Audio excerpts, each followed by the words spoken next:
Hello, welcome everyone. My name is Bethany Servin, and I'm part of the marketing team here at UsableNet. Today, we are focusing on the current state of accessibility, including lawsuits and regulatory pressure. We're delighted to have today's speakers. I have with us Jason Taylor, who's the Chief Innovation Strategist at UsableNet, and John Egan, who's a partner at Seyfarth Shaw. I'm going to go ahead and hand it over to Jason now. Great. Thank you, Bethany. And thanks everybody for spending some time with us. We hope to give you some valuable insights and updates. We're going to focus primarily on data that we've collected and we continue to collect for the last 6 years and produce biannual reports on with regard to lawsuits in the United States, which target digital accessibility, whether that be websites or mobile apps. But we do want to give a little bit broader view on what we're seeing as legal pressure today. And as we've got John on to give us some nice insights to that. Maybe, John, you could just introduce yourself and your firm just to give people a context in terms of what type of work you do in this area. Sure. Thanks, Jason. Hello, everyone. It's a pleasure to be with you today. My name is John Egan. I'm a partner at the law firm Seyfarth Shaw, where I lead our New York City disability access practice. Seyfarth is a nationwide law firm, and I'm one of the leaders of the ADA Title III team, where we, a group of 8 or so attorneys, 3 partners, who do all or most of their work in the area of ADA Title III litigation and counseling. We focus on digital accessibility, obviously, mobile apps and websites, physical accessibility, accessibility in the context of housing, and reasonable accommodations in employment. I'm also the incoming chair of the New York City Bar Association's Disability Law Committee. It'll be my second go around on that committee as chair, so I'm excited about that. And so I'm deeply engaged in these issues, both from a litigation defense perspective, but also from a compliance perspective in terms of helping clients figure these thorny issues out, and thorny they are, and we'll talk more about that this morning. Great, John. Thank you. I love that you bring practical experience in terms of dealing with these cases. Just background on UsableNet, if people are unaware, as Bethany talked about, we've been around for 25 years, essentially, helping companies improve their accessibility across digital experiences, whether it be websites, mobile apps, or other types of digital experiences. We work particularly focused in the retail, travel, hospitality, technology, and educational spaces. And we've probably done about over 1,000 engagements. I'll talk a little bit about what the work we do with regard to tracking lawsuits, but primarily the reason why we do that is to inform our clients on where the most possible risk is for them and to help them prioritize the type of work that they're doing on their digital experiences. If I just give a quick recap of the agenda, maybe if you wanted to talk about I think John talked about the Seyfarth structure and how that works in terms of his organization. So I just wanted to cover the agenda. Quickly, just recap the main digital pressure points with regard to the legal side that we're seeing today, but then get into really what I class as the practical side of the type of Title III ADA claims that John is helping his clients defend, and what we're seeing with regard to the bigger data numbers. But I like to always start with a typical claim. What is that? How is that structured? What type of companies is it made against? Where are the most of the lawsuits filed physically, and how does that affect companies nationwide? The most likely industries which are targeted, lawsuits, and the role that potentially things like accessibility widgets play. And then John's going to help us with legislation and case rulings that he sees that are impacting these lawsuits. and then we'll end with hopefully practical takeaways, what to do if you get a lawsuit, but also what you could start doing to prevent lawsuits or to prevent a future lawsuit. So we'll try and give you some practical takeaways. The format normally is that we're going to try and make this sort of a conversation between me and John, and bring his daily expertise into this. I thought it's worth, because of the timing, to bring in just a quick couple of slides on legal activity that we're seeing that's putting pressure on clients. One of note is the new EU accessibility laws. And if you do any business in Europe, you should be aware that there is essentially a set of laws that have been put in place as a result of a directive at the EU level, essentially enforcing accessibility, digital accessibility. And what we've seen this week, because it actually became in law last month, is the early use of that law by advocacy groups to essentially ensure that people with disabilities are getting the type of access that these laws are trying to encourage and facilitate. So you'll see some sort of follow-up information from Bethany around, I think, four of the largest retailers in Europe, in France, were put on notice by a disability advocacy group, essentially saying that, hey, now the law's in place, your website should be accessible. They're not. Given a very short time frame of September 1st for when it would be acceptable that they be accessible, or they're moved to the next level that the legislation allows them to do, which is to pursue them legally for being in violation of the French EU law. So I think this is a very significant part of turning point in sort of global accessibility. It's only just started in Europe, but we believe that the teeth are there. The opportunity for individuals to claim, report, and force accessibility is in place in Europe, and it's going to be interesting to see that develop. John, what's your feedback been from companies which use service in America that have offices in Europe? How much is this on their radar, the European acts? I think it's there with varying degrees. I think there's differences in terms of EU country by EU country in terms of how the EAA is being incorporated into the sort of native requirements. And I think there are substantial differences in terms of remedies available and the means for enforcement.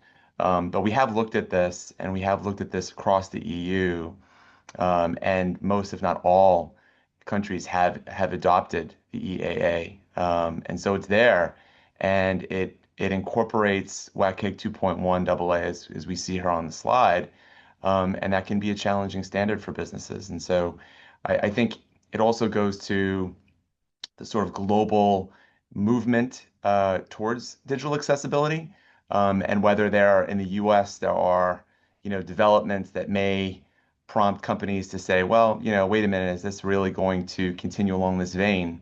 In the EU, they're certainly marching forward. And then the second thing that we're getting feedback from a client perspective is Title II. I see from the webinar list there's a number of companies a number of organizations that will be affected by Title II. I'm going to have in a second, when we start talking about Title III, I'm just going to get John to distinguish between the two. But I think it's important to recognize that Title II affects state and local government in a particular population size. There's different enforcement dates. So April in 2026 are for ones with local government of more than 50,000, and then April 27 are ones for less than 50,000.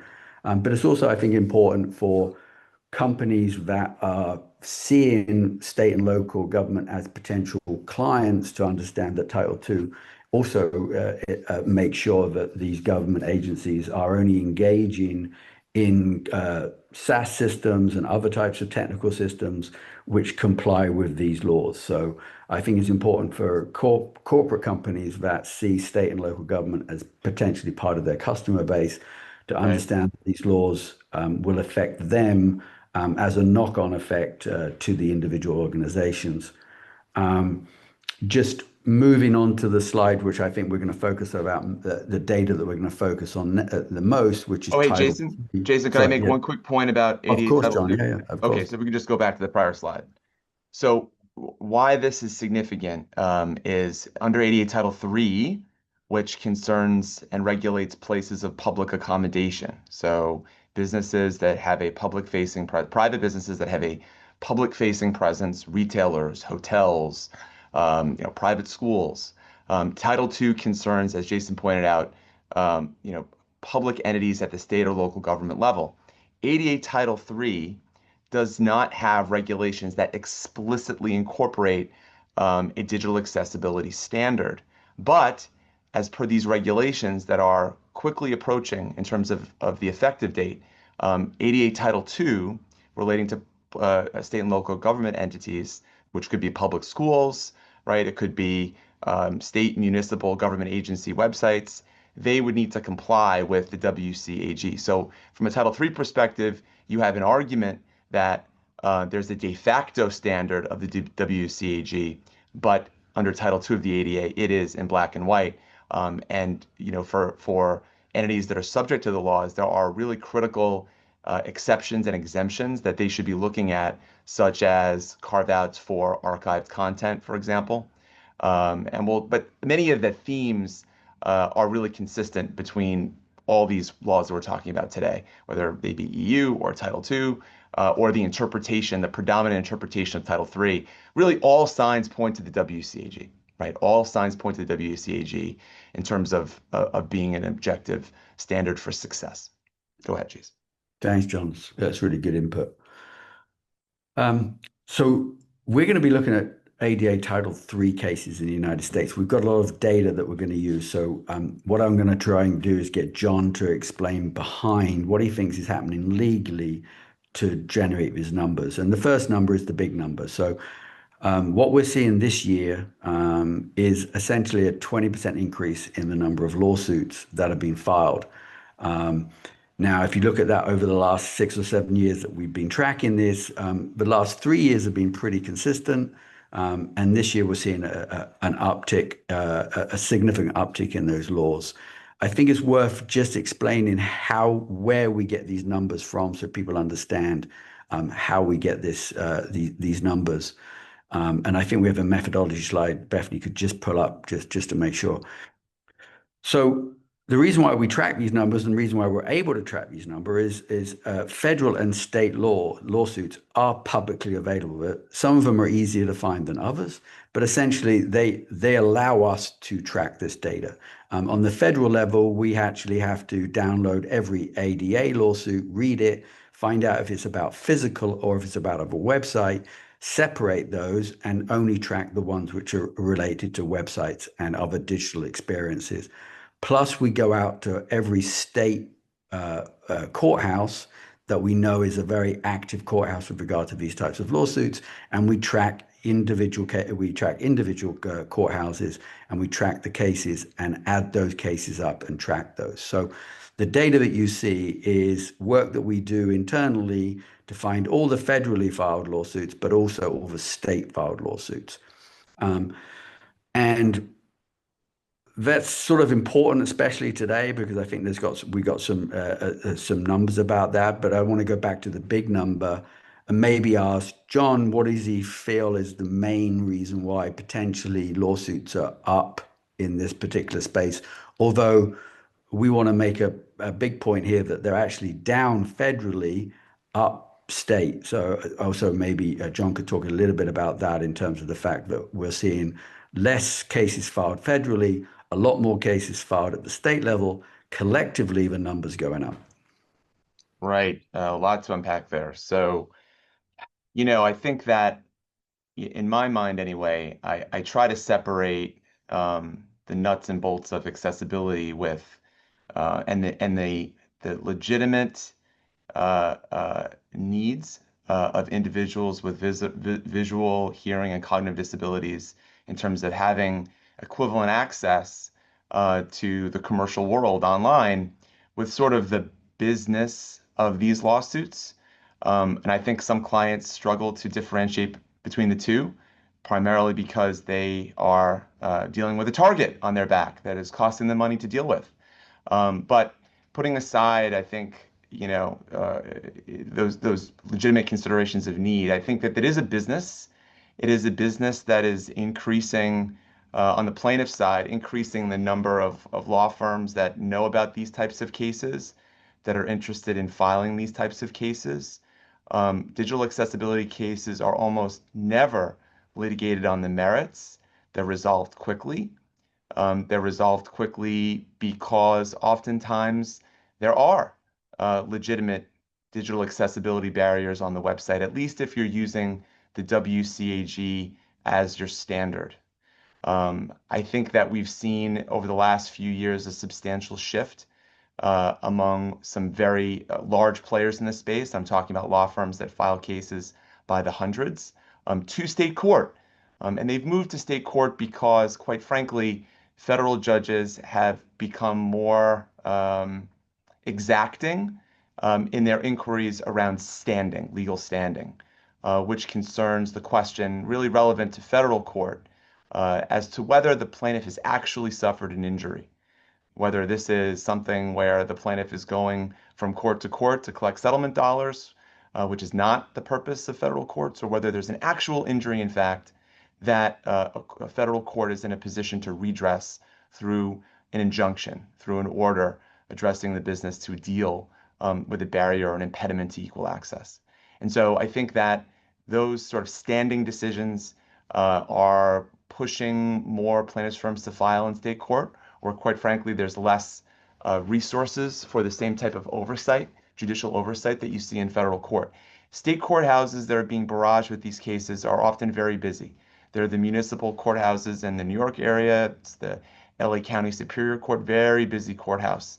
And I think that the environment is such that you get sued there, and there's not an awful lot of early judicial oversight, and then the bargain is struck for the quick settlement. And I think that's fertile territory for that type of business model for the plaintiff's bar. Talking to that point, John, I think like I always like to look at a typical claim. And what I mean by a typical claim for everybody is that, as John indicated, we're on track for almost 5,000 lawsuits this year. It is not 5,000 individuals that have struggled with a website and communicate with that website and like spent 6 months trying to understand how to use that website, and then they go find a lawyer and sue. You'll see in our data that 80% of these lawsuits are filed by 10 law firms and about 20 to 25 plaintiffs. So you could describe these plaintiffs as aggressive advocates, plaintiffs that want to bring attention to the fact that the websites have inaccessibility issues or accessibility issues. You could describe them as, more on the business side, that this is an opportunity because there's an opportunity to essentially bring a lot of business owners into the legal process of settling, and because they actually have exposed themselves to this law because they probably haven't given accessibility much attention, and essentially they've made it an opportunity available to be targeted. But I think the idea here is that primarily a lot of these lawsuits are very similar. And when I say similar, they are brought by an assistive user, typically a screen reader user, so someone who needs access to a website with a screen reader. Sometimes they're brought against video files by someone with audible disabilities. But the gist, as John said, is the claim is essentially that tasks cannot be complete, and due to that task not being complete, harm has been had. So, for example, I could not purchase something. I could not purchase a pair of shoes. I've been harmed, and that's the main claim. But the access is not the same, and the harm is I could not complete what I wanted to do in this place of public accommodation. And also to John's point, a lot of the times there will also be a list of WCAG violations, although they're not specifically required under the ADA Title III or not directly referenced in Title III. Let's say they give weight to the claim, showing that there are violations against a standard that basically every other law essentially references as the standard for accessibility. They may list an accessibility widget. When we talk about widgets, we're talking about an icon that when you click on it, you get a control panel. That panel projects that it's going to give you control over certain things such as font size and other types of accessibility features. But unfortunately, most of these pop-up panels provide an issue to screen reader users, and they'll list that as another reason why they're not getting equal access, because these pop-up panels essentially provide a barrier to them. The lawsuits might reference the fact that there's no accessibility statement, which infers that the company has not taken accessibility seriously enough. And to my point before, this is a very focused activity by a very focused number of plaintiff firms in the whole. John, what would you add to that, or would you highlight in that sort of typical claim? Well, I think that definitely covers it. I think you're also going to see in terms of a factual basis. As we've pointed out in this slide, there's going to be some facts about the plaintiff's user experience, although the vast majority of those facts are going to be, at least in the current environment, sort of cut and paste pleading about the importance of digital accessibility, perhaps enforcement activity by the government, generally what the technology does, what the WCAG deals with, and what the criteria deal with. But you're really going to get precious little, usually, allegations about the plaintiff's user experience. You'll typically see, and this I think in many ways is responding to some of the decisions on standing, you're going to see some allegations about, what screen reader the plaintiff is using. That's important to know. There's some differences between NVDA and VoiceOver and TalkBack and JAWS. You'll see a product, for example, in a retail case, a product will be identified. And then there'll be allegations about, and sometimes this is just in one paragraph, what barriers prevented the individual from having full access to learning about the product or learning about the company, and in some cases purchasing the product. And that's really where you want to hone in. If you're the business that's being sued, you want to focus on, okay, putting aside the pattern stuff, what was this plaintiff trying to do? What was he or she using in terms of assistive technology? And what barriers did they encounter? And then you want to drill down on that. There's also going to be legal claims. You may have, if you're in places like California or New York, you may have and probably will have claims under the state disability access laws that will be seeking damages. Damages aren't available to plaintiffs under Title III of the ADA, but they are available under a number of state laws and municipal laws as well, like the New York State and New York City human rights laws. Great, thanks, John. So just to recap here, the next slide sort of just gives an idea of where most of these lawsuits are being filed, and the graph essentially shows that New York is leading by far. You've got California, and then you've got Florida. Between the three of them, they probably represent 98% of all lawsuits right now. But again, important to recognize that in New York and in California in particular, these numbers that we report are the combination of federally filed and state filed. And John touched on the reasons why state is becoming, a new sort of powerhouse in the numbers. Essentially, what we've seen is a number of the leading lawyers that used to file at federal have moved their activity to state. That essentially, when you've got 10 law firms that represent 80% of the cases. When one of those changes their location from federal to state, that means essentially almost 10% of the cases that used to be filed in federal are now filed in state, to give you a concept in terms of from a practical point of view. But I think the most important point here for people to recognize, and there's legal reasons we can go into the reason why New York is more attractive over California. John touched on the fact that at the state level, there's potential to get damages, so there's a little bit more money available for things like plaintiffs.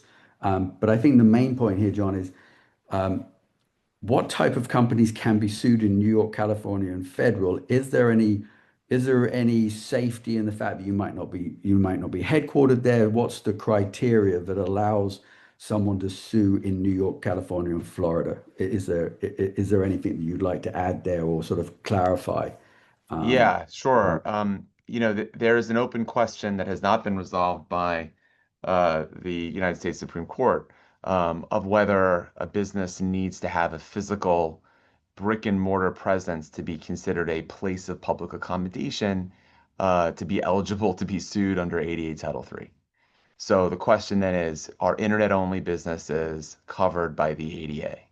And courts throughout the country have reached different conclusions on that. The ADA was passed in the infancy of the internet. Do we read that from a strict textualist perspective, or do we read the ADA as a broad remedial statute that should basically evolve with the times? Um, Courts in California have said, at the state and federal level, have said, no, uh, a place of public accommodation means a place.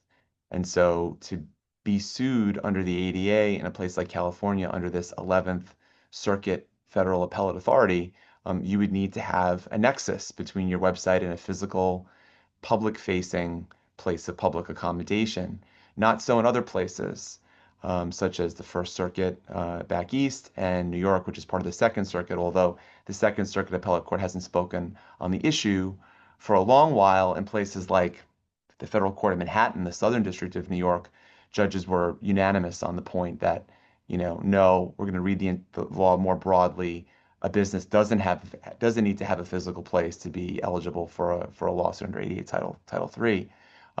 We're seeing in New York that because there's really lack of clarity from the Second Circuit, and nobody seems intent on appealing up to the Second Circuit. As a result of that, judges have come down different ways in a very inconsistent way on this question of whether a physical place is required. But I do think one of the reasons why the New York numbers are so high, or have been so high historically, is because internet-only businesses were subject to be sued here in New York. In terms of presence, what we call personal jurisdiction, in places like California and New York, if your website can be accessed in the state and it's a commercial website, you're doing business through the website, like selling stuff, then from what we call a personal jurisdiction perspective, you can be sued in places like California and New York under the applicable statutes for what we call personal jurisdiction. So, I mean, just as a recap, and I think this is always quite a wake-up call when people actually understand the power of the ADA. And the power of the ADA was put in place because it allows any individual with a disability to issue a lawsuit against any place of public accommodation which is preventing them from equal access. They don't need to give notice. They can start a lawsuit straight away. John will keep me honest on this, right? Yeah, They that's can right. they can they can hire a plaintiff lawyer that will work because the ADA allows for that plaintiff lawyer's fees to be paid if the defendant decides to settle or lose. So essentially, it provides someone who have a disability who typically doesn't have much of their own finances to engage with plaintiff lawyers, which take on the burden of taking on the case. And those plaintiff lawyers take on that case because they know they can get their fees from the defendant if they win the case or if they negotiate a settlement. Is that correct, John? Yeah. That's why there's so many lawsuits, right? And it's also why the ADA is such a powerful piece of legislation that allows individuals with disabilities to enforce the law and not have to shell out tens of thousands of dollars trying to do it. And that's why you see such big numbers. We're now bringing up a slide that talks about where the biggest focus is. The biggest focus is e-commerce, food service industry, healthcare. Um, I'm going to ask John to give his like maybe top three reasons why he thinks those three areas are the most targeted under the ADA Title III lawsuits. Well, I think part of it is just the number of websites, right? The number of, uh, one might argue sort of targets for these cases. A lot of retail, e-commerce websites out there. I think from a standing perspective, again, that legal requirement in federal court that there be an actual injury for the court to redress. I think it's an easier case to make from a standing perspective by the plaintiff's bar if you're dealing with a retail website. For example, I'll give you a quick anecdote. On the point that federal judges in some places like New York are perhaps getting a little tired of having, large portions of their docket be occupied by ADA Title III website cases. I had a very famous university hire me for a website accessibility case in New York, and I didn't even have a chance to appear in the case.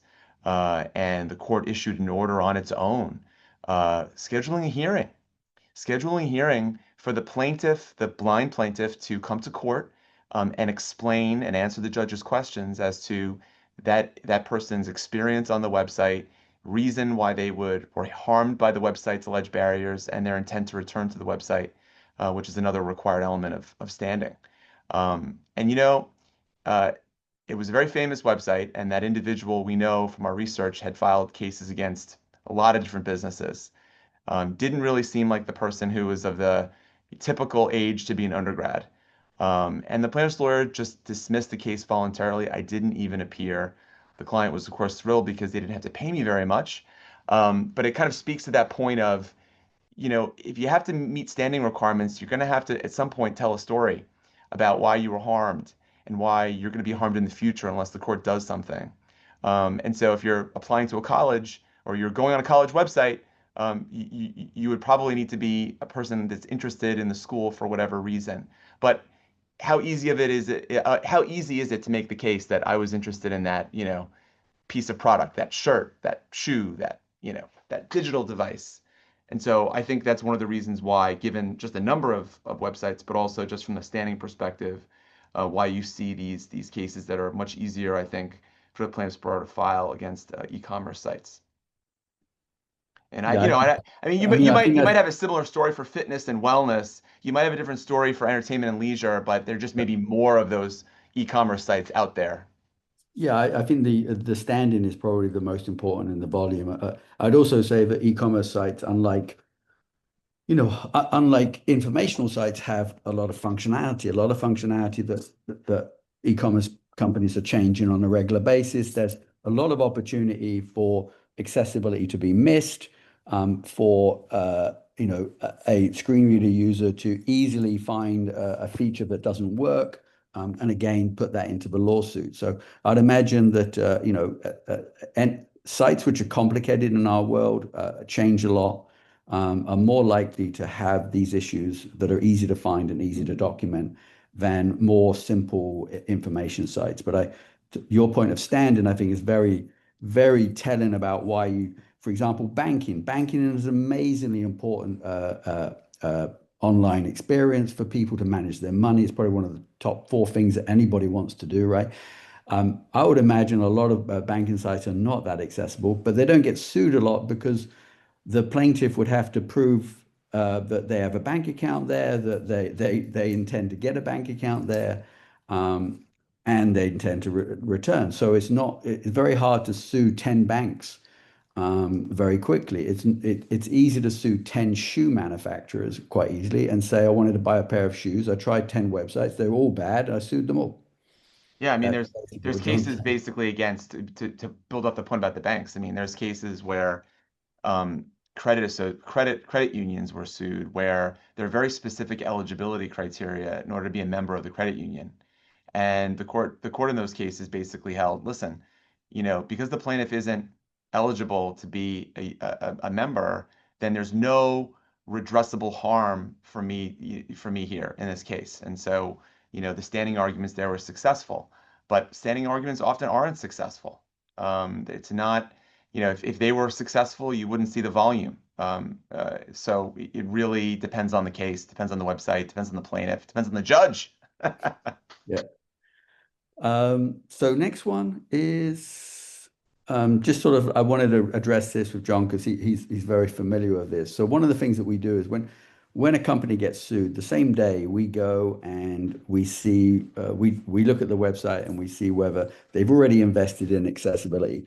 And what we're seeing a trend is that the number of websites that get sued that have already put on a accessibility widget, and again, I'll describe that to you, which is an icon that pops up and it gives you a panel that gives the end user control over some of the elements of that page, whether it be the font size, the contrast.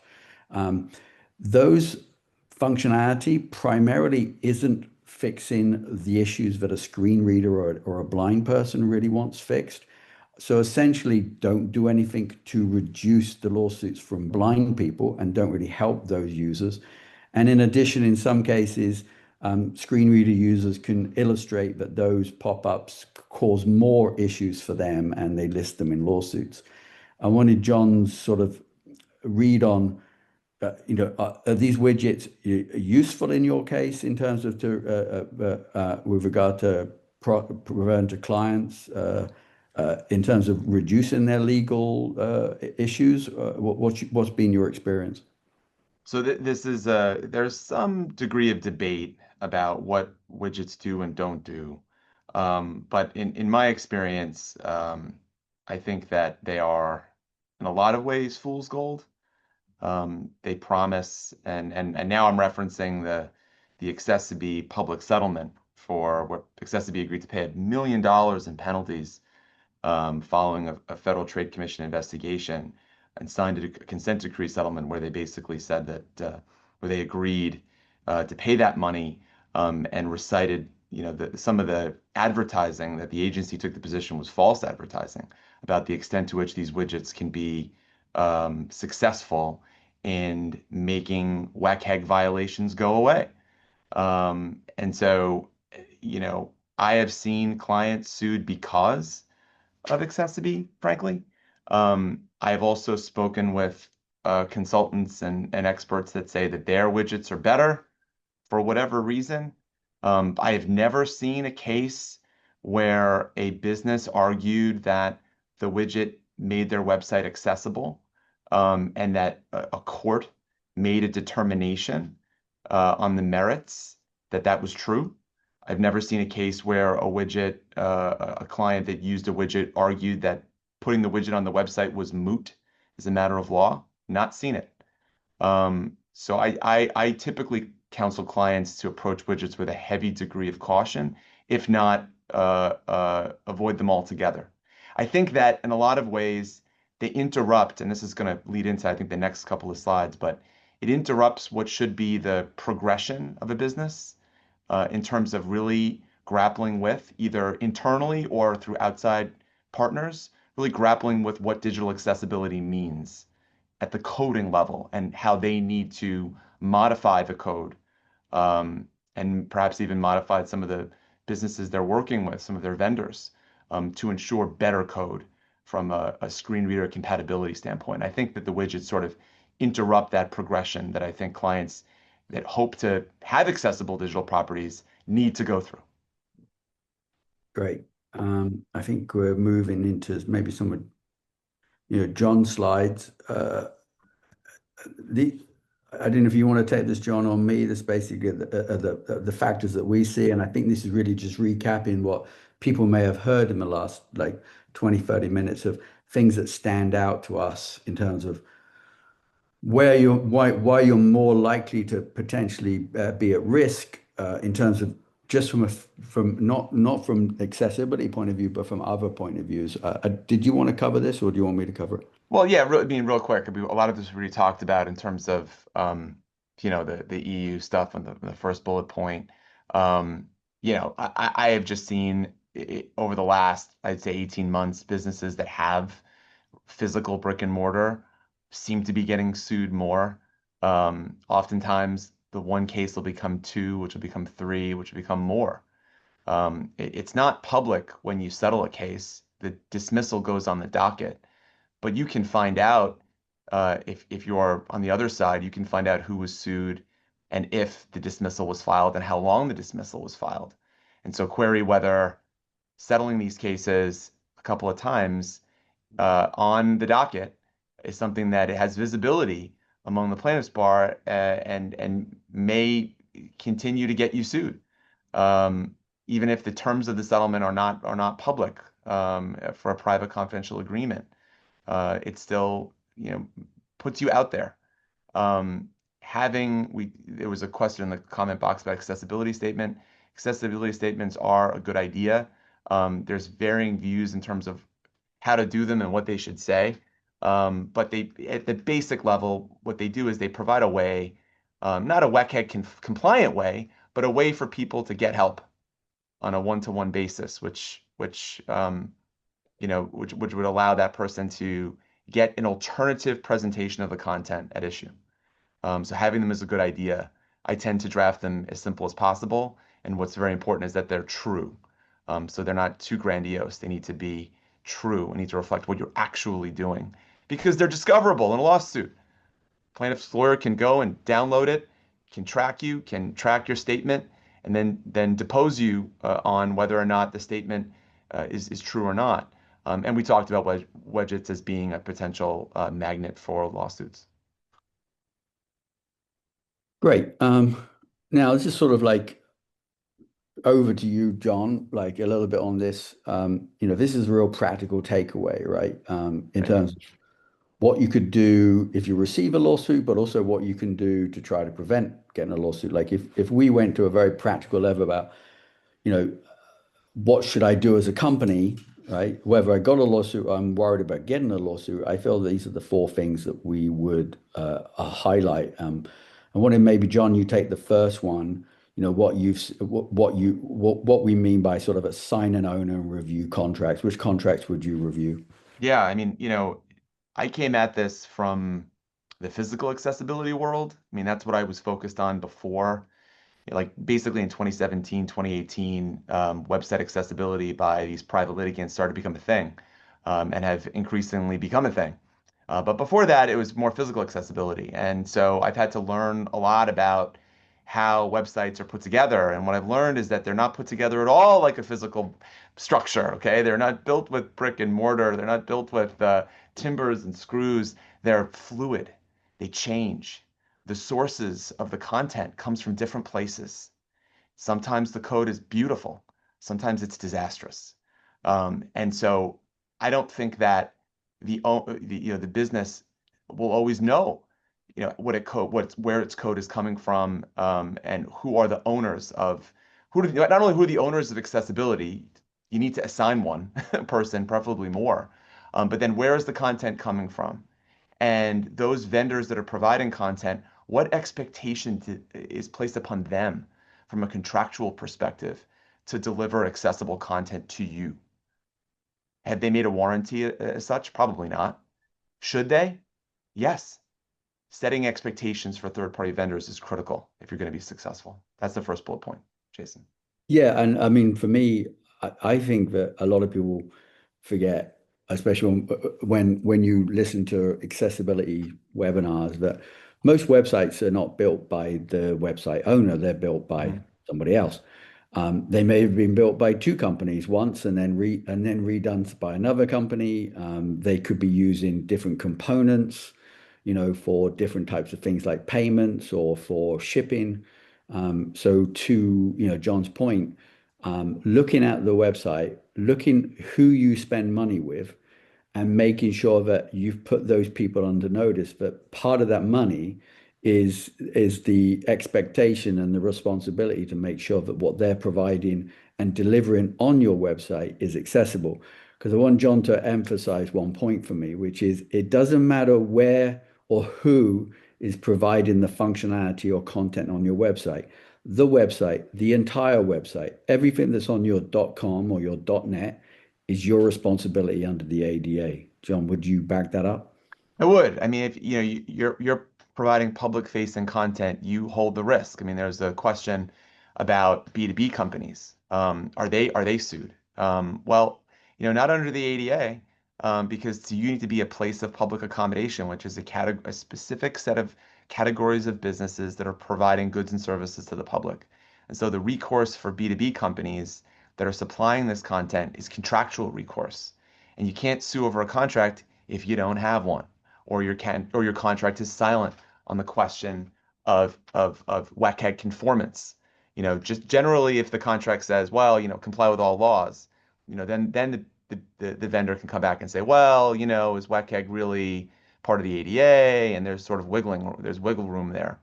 And a related question is, if the vendor is delivering you content and you're changing it, right? Who's responsible in that instance if you're modifying content that you receive? So these sorts of things need to be thought very carefully about in terms of building out a good accessibility program. And then the second decision is probably, well, you've got typically, companies will go out and they'll have someone, and I think John will probably tell a client if they get sued, well, we need to audit the site. We need to decide, what is, is there stuff wrong with the site and where is it? That leaves a client with a sort of a very, in most cases, quite a long to-do list, right? And you've got to decide who's going to execute that to-do list. It could be something that you integrate into your internal team if you've got, web resources inside your team. It could be that you're reaching out to your current web vendor and have them update. Or you could look at some outsourcing. So, for example, UsableNet, we essentially do the work that you would do, but we do it with our team. So there's a decision to be made about who's going to do the work. And as John said, some of that might be that you do internally, some of it you might outsource, or you might get the vendor to do. So, depending on who is the most appropriate resource to do it, who can do it the quickest, the fastest, and probably with the least amount of cost or disruption, is probably some decisions that you'd make there. And that work essentially is, test the website, prioritize the issues, remediate, confirm that now can be used, and then monitor and maintain. So essentially, you've got to look at accessibility as being something that you don't do once, because as John said, you can continue to get sued, and you want to basically maintain accessibility. So that sort of implement the accessibility cycle is what is really the plan that's going to get you to the end, which is essentially the most important. And then again, to John's point, add an accessibility statement or policy. The reason why I like accessibility statements, and I'm a big fan of John's, very, I would say, broad. We're making the best efforts. It's this is sort of a statement, and you really care about accessibility, and you make it very simple for people to contact you in that statement. I believe that when companies decide to put an accessibility statement on their website, major stakeholders need to be consulted about what to write, how we're going to go about this, what we're going to do. So it's very useful for stakeholders to get around and understand and document what they're going to do. And that ends up meaning that you're going to have a better result because major stakeholders have consulted about what they're going to do internally. Anything you'd add there, John?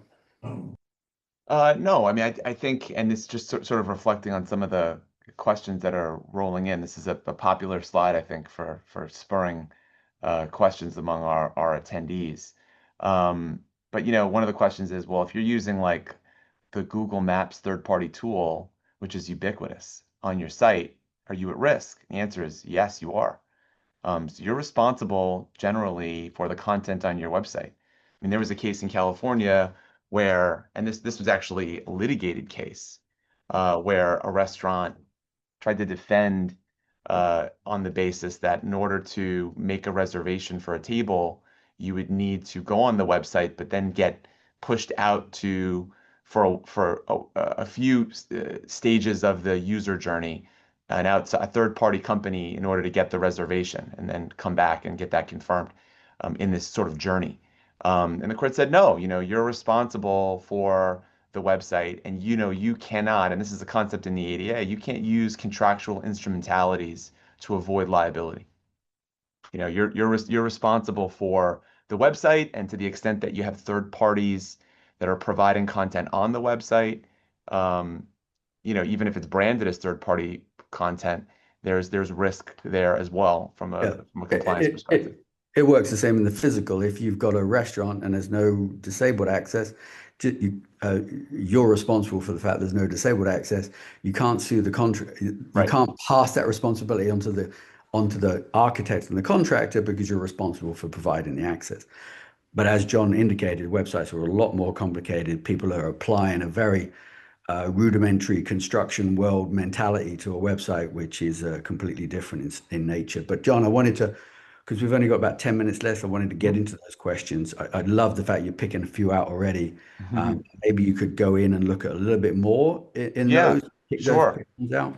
There's a really good question here about maybe I should answer this because you may have a conflict of interest here on this question, Jason. What are the things I should be evaluating when I select a vendor to complete an ADA audit and remediation? So maybe I should take that one. Yeah, Um, absolutely. Take I them. I really think it's important that you trust your partner, your outside partner, your consulting partner. There are just so many folks getting into this game that are selling their version of fool's gold. And I think that it really is important to vet the company, its history, its background. Companies like UsableNet have been doing this for a long time. I think you want that. I think you want to focus on people that can help you pick up, break down the usability of your site to screen readers. It's not just about if the standard is finding any and all WCAG violations, it'll be impossible to comply.